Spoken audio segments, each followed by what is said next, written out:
Bienvenue dans le cirque de l'actu, là où les clowns sont au gouvernement et où c'est nous les animaux.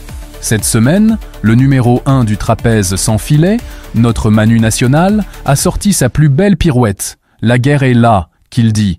Faut être raisonnable. Tu l'as bien entendu, raisonnable. C'est-à-dire, ferme-la, paie tes impôts et prépare-toi à souffrir en silence. Je vais te révéler 3 choses aujourd'hui.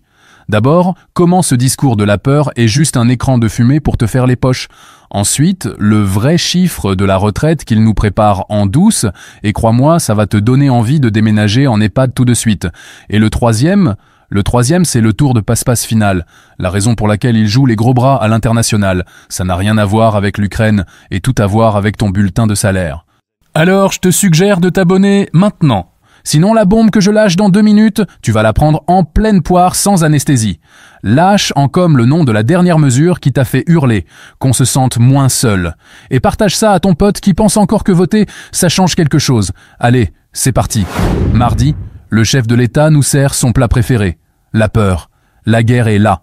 Le ton est grave, le sourcil froncé. Il a dû s'entraîner devant le miroir. Mais traduisons. Quand un politique te demande d'être raisonnable, ça veut dire qu'il s'apprête à te faire un truc absolument déraisonnable. C'est une technique vieille comme le monde. On agite un grand méchant loup au loin pour que tu ne vois pas celui qui est déjà dans ta bergerie, en train de piquer ta laine, tes moutons et même ta femme. Et pendant que t'as les yeux rivés sur les cartes de l'Europe de l'Est, qu'est-ce qui se passe dans les couloirs de Bercy? Tu veux vraiment savoir? Accroche-toi. On file à La Haye, sommet de l'OTAN, Macron se transforme en Captain Europe, torse bombé, prêt à en découdre. Il défend la ligne la plus dure possible. Des milliards supplémentaires pour l'Ukraine. Des armes, encore des armes.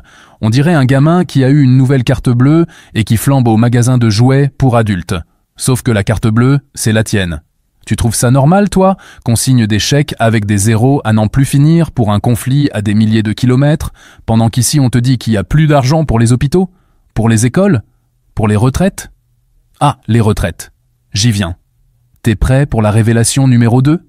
La carotte qui va te faire courir jusqu'à la tombe, le bruit qui court, le projet qu'il nous mitonne à feu doux, c'est pas 65 ans. C'est pas 66. C'est une retraite à 66 ans et demi. Oui, 66 ans et 6 mois. Le « et demi », c'est pour le foutage de gueule. C'est le petit pourboire de mépris que l'État te laisse. Tu te vois, à 66 ans, à te lever à 6 heures du mat pour aller pointer? Ton corps te lâche, ton cerveau aussi, mais non, faut être raisonnable. Faut financer la solidarité avec l'industrie de l'armement. Et comme si ça suffisait pas, attention, le bouquet final. Le plan, c'est aussi le déremboursement progressif des maladies chroniques. T'es diabétique, hypertendu, asthmatique? Bah, sois raisonnable, paye, l'argent il en faut pour les canons, pas pour tes cachetons. La priorité, c'est de faire le fier à l'OTAN, pas de s'assurer que tu puisses vivre décemment. Et là, tu comprends le tour de magie. C'est la 3e révélation. La stratégie est limpide. Plus Macron parle fort de la guerre, plus il a les mains libres pour te défoncer socialement. Chaque milliard envoyé là-bas, c'est une excuse en or pour 1 milliard repris, ici. C'est cynique, c'est transparent, et le pire, c'est que ça marche. La peur de la guerre est plus forte que la peur de la pauvreté. Pour l'instant, parce qu'au fond, la guerre, elle est peut-être là-bas, mais la bataille pour ta dignité, elle est juste ici. On récapitule. 1. On te plonge dans un climat de peur guerrière pour que tu oublies de regarder ton compte en banque qui fond. 2. On se sert de cette excuse pour repousser la retraite à un âge où t'auras plus de dents pour te plaindre. 3. On te coupe les remboursements santé parce qu'entre un missile et ton traitement, le choix est vite fait pour eux. La vraie question, c'est plus de savoir si Macron est cynique, c'est de savoir jusqu'à quand on va accepter d'être les dindons de cette farce macabre. Balance ta réponse en commentaire, dis-moi ce que tu ferais si t'avais le pouvoir juste comme ça pendant 5 minutes. Et si t'es pas encore abonné, c'est le moment ou jamais. Clique sur ce bouton et active la cloche. On a besoin de rester groupés. Lâche un pouce bleu si t'es aussi révolté que moi. On se retrouve très vite. Porte-toi bien. Et n'oubliez jamais, tout ce qu'on vous raconte n'engage que vous.